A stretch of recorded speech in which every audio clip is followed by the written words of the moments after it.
whoa, dude! Why are you thinking like those are all my fetishes wrapped up in a nice little bow for me or something? Dueling decades. All right, Mancrush, you have the lead, and we only have 2 rounds left, and they're both 2-point rounds. We got movies and music. Where are we going first? All right, let's go music. Let's finish up on movies because we haven't done that in a while. I feel like it was always a thing, and lately we've been throwing them in the middle. So we'll finish up with movies. We'll go music right here. Let's go June 15th, 1981. Listen, I'm not sure why it is. I don't know about you guys, but I have no qualms about drawing any years except for 2. And I don't know what the reason is, but I'm never a fan of drawing 1981 or 1988. And I think with all this baseball talk, I think I hate 1988 because the Mets were the best team in baseball. And then they got ousted by the Dodgers in the NLCS, and the whole Kirk Gibson home run, it just spoiled, when they beat the A's. Yep. Completely spoiled 1988 for me. So I think that's the reason. But I have no idea why I hate 1981. But after looking through the musical choices, I think it's this. And it's not a bad thing. I just think that 1981 is such a bridge year when it comes to music. Because look at it, like disco is just about finally dead, right? Rap is still in its infancy. Punk is really raw. And stadium rock has really started to like metastasize into new wave. So I always find like the early 80s to not be in my wheelhouse. And I'm not saying it's bad music, but you really see that transition taking place. And I feel like there's a couple years in the early 80s, especially 1981, where it's just like a transition year where they're just kind of like throwing shit out there. And I really notice this with the music round because I really feel with music, it has to hit you, because if it doesn't, then it's really hard to sell a pick. Anything else you can, like a movie or a TV show, you can kind of get behind it. Music's totally different. It's visceral. It's completely separate, Anyway, on June 15th, we get the debut album from a band that was part of that early 80s British music invasion to the United States. And we've talked about it before. Actually, that's the second wave. And again, I mean, that's more early 80s change I was just talking about. But personally, like I always felt like this band was extremely underrated. They have some massive hits, but they're never talked about as like a defining act of the 80s. And I really believe that they were. It's pretty shocking. They've never been put in the Rock and Roll Hall of Fame. This is a band that sold over 100 million albums in their existence. So maybe Dave Schultz, maybe with a win in this round, all will be forgiven. We'll just be like, okay, now they're recognized. We get it. But of those 100 million albums I was just talking about, this album right here, it accounts for 1 million in album sales. Going platinum in the process. It reached number 10 on the US Billboard 200, and it featured 3 singles. We had Planet Earth, Careless Memories, and their first US single to hit the charts, Girls on Film. You guys, of course, the band that I'm talking about here is Duran Duran, and this is the release of their self-titled debut album. The real kicker here is the original Girls on Film video, which, of course, it was banned in the UK. And the version that we know from MTV was heavily edited, heavily. The video, the whole thing about this video, it was made prior to MTV launching. MTV launched in like August of 81. So they made it prior to that. So the band, like, they didn't really have a place to put this. They made this video for like playing in nightclubs and shit like that. So they could put it on the video screen. Even that, I mean, maybe strip clubs. I don't know. Cause you had models rubbing their crotches on a pole covered with shaving cream. And I mean, like really rubbing their crotches on it. You had a see-through lingerie pillow fight. You had erotic ass massages to a dude from a girl though. More see-through wet t-shirt sumo wrestling, where a girl beats up a sumo wrestler. You had nude or at least topless mud wrestling. You had a super extreme close-up of a girl rubbing an ice cube on her nipple. Then, of course, it kind of wraps up with a nude prison style shower with the hose. So you had all, the video has it all. Sounds And like it.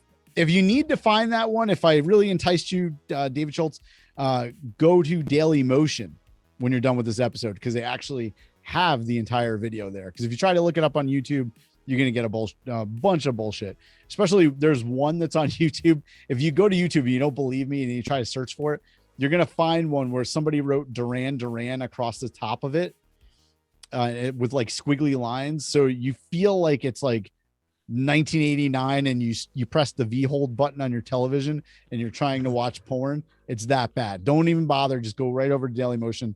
The whole video is there. But this, why do you think? Whoa, dude! Why are you thinking like those are all my fetishes wrapped up in a nice little bow for me or something? You're like, hey, I'm not. I'm just make saying. sure you check them out. You'll like it, especially the part with the pole and the shaving cream. It's really good.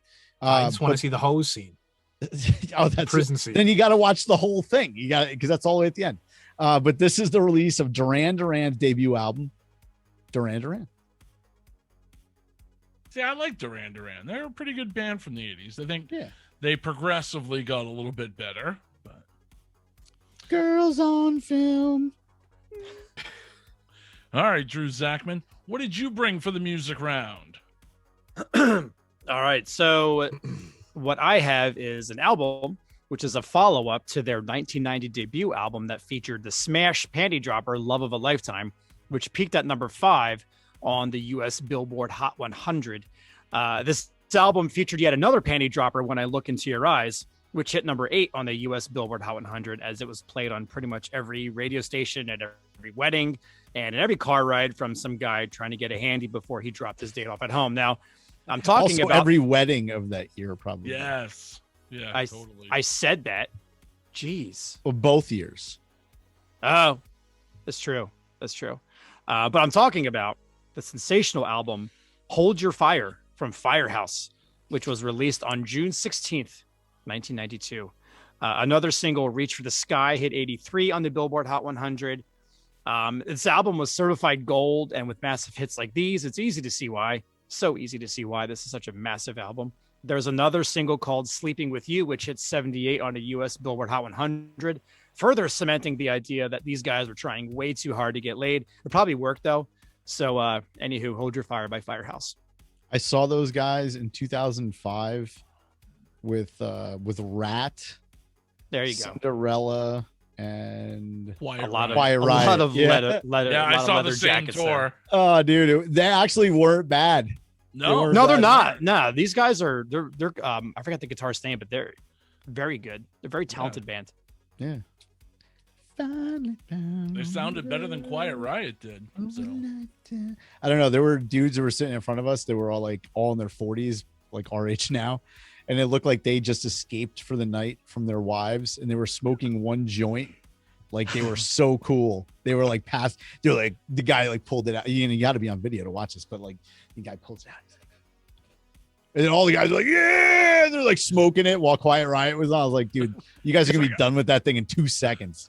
He's like, I stole it from my kid. Yeah. It was all like bent and shit. When he pulled it out of his pocket, it was like pre-made. I was like, oh yeah, this looks fucking awesome. I've had the same joint since 1987. It's still good, right? Should Just waiting burn for good. this moment, man. Great. All right, guys. So I'm going to start off my musical selection this week by asking you guys just a simple question. Who can take a sunrise, sprinkle it with dew, cover it with chocolate, and a miracle or two? Well, the Candyman can, because he mixes it with love and, he makes the world taste good.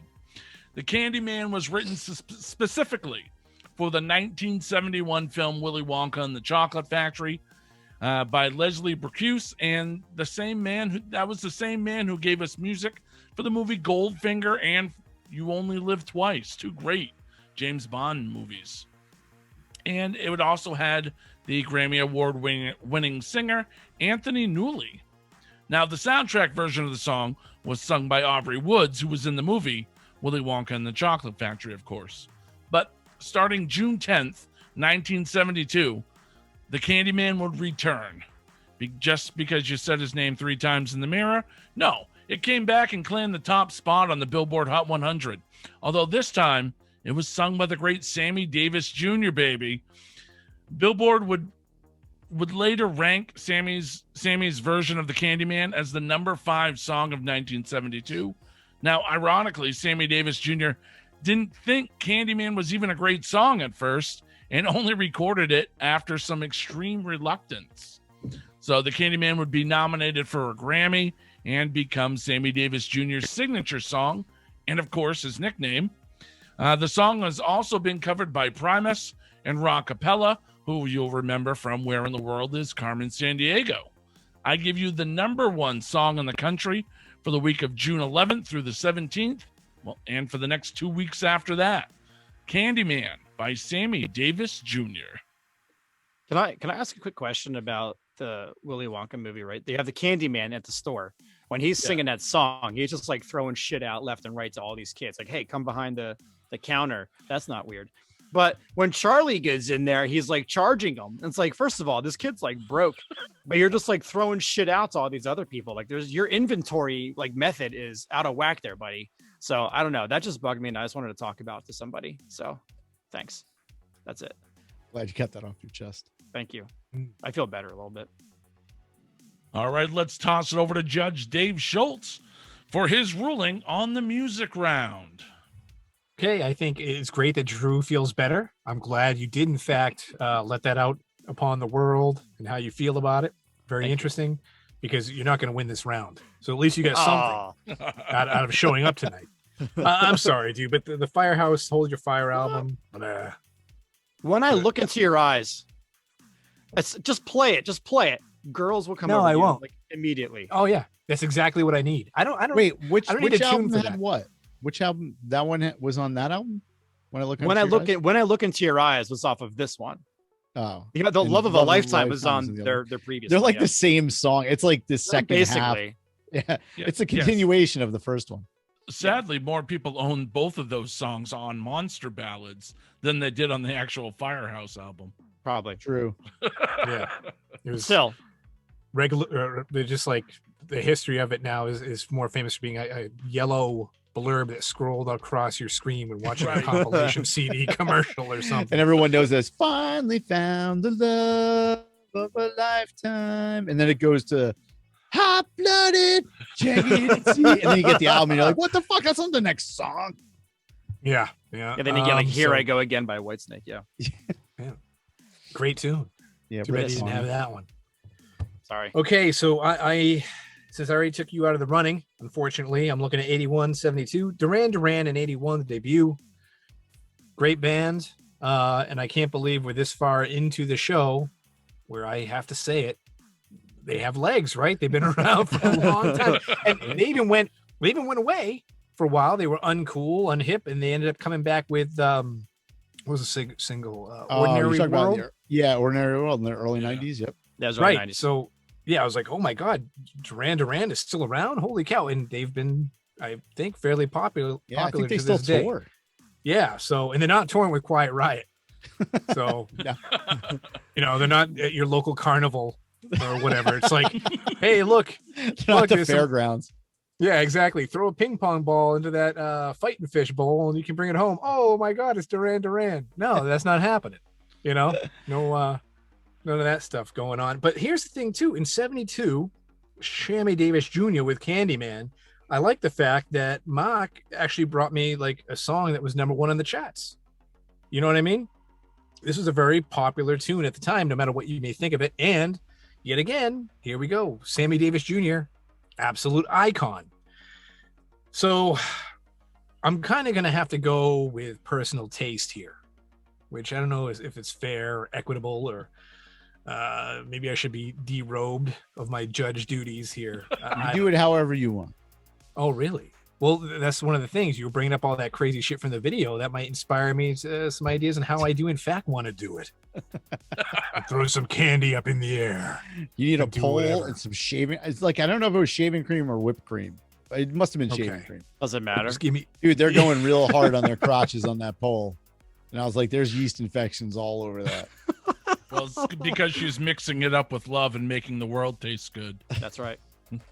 Girls on film. I'm nauseated now. But you know what I'm going to do here? I am actually going to go with the debut album of Duran Duran. and give the victory to 1981. All right.